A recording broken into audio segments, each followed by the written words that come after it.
Robert, why don't you begin to talk a little bit about your background and experience and how you got into this line of work and how come you're different than others who do this line of work? Probably the most interesting part to share with you is to tell you about how back in 1990 I was asked to develop a drug treatment program for adolescents. And I wasn't really, frankly, very enthusiastic about doing that. I thought that at that time in my life I was ready to go in a different direction, maybe do more of a private practice. But I had written a book called Saying No Is Not Enough that was a relatively popular book. And I was approached about developing this program. And my wife said, hey, you ought to go in there and talk with them. We could use the money. We just had a baby, and you've done a lot of pro bono work in your life. So I went in, and I was talking with the folks there.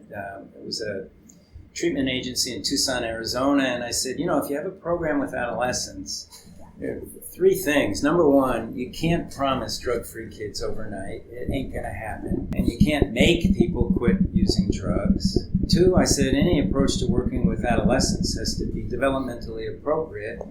You have to help young people do what they're supposed to be doing developmentally, which is learning to think for themselves, beginning to identify their own self, and part of that identity formation during adolescent years in our drug-filled culture is figuring out who you are and where you stand in relationship to drugs. So instead of telling them how to behave, we really should be helping them figure it out for themselves in terms of drugs. And I also said that any program with adolescents has to be holistic because people use drugs in response to what's happening in their lives. And when they begin to use drugs, it affects what's happening in their lives. So I went in there thinking, I'll just kind of end this discussion. It's not really what I want to do. These are the things that are required for a good program. And to my surprise, they said, oh, we want it. Well, I had written this book, and it was pretty popular, and I was known around Tucson, so they wanted me.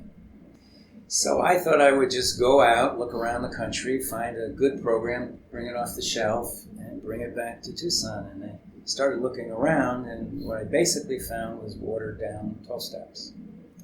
And I said, this is not what's really going to work with adolescents. We need a different approach. So as a result of that, I ended up writing a program myself, which is called The 7 Challenges.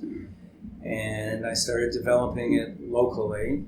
And I followed the principles of helping kids figure out for themselves who they are, not trying to insist that they commit to abstinence, letting them make their own decision about their behavior, and working with them to take a look at their lives and what they want their lives to be like, and what's working well for them and what's not working well. And part of that discussion would include discussion of drugs. What didn't work about the watered-down 12 steps that you had to reconcile?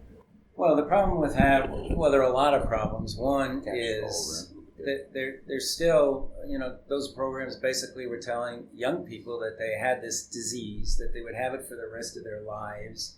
They were very, of course, judgmental, and we know that most kids actually outgrow their substance use problems.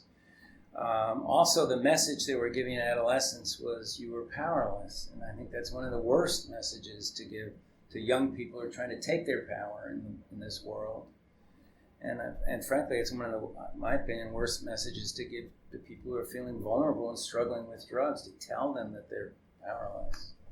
I mean, there are other issues as well, but those were some of them.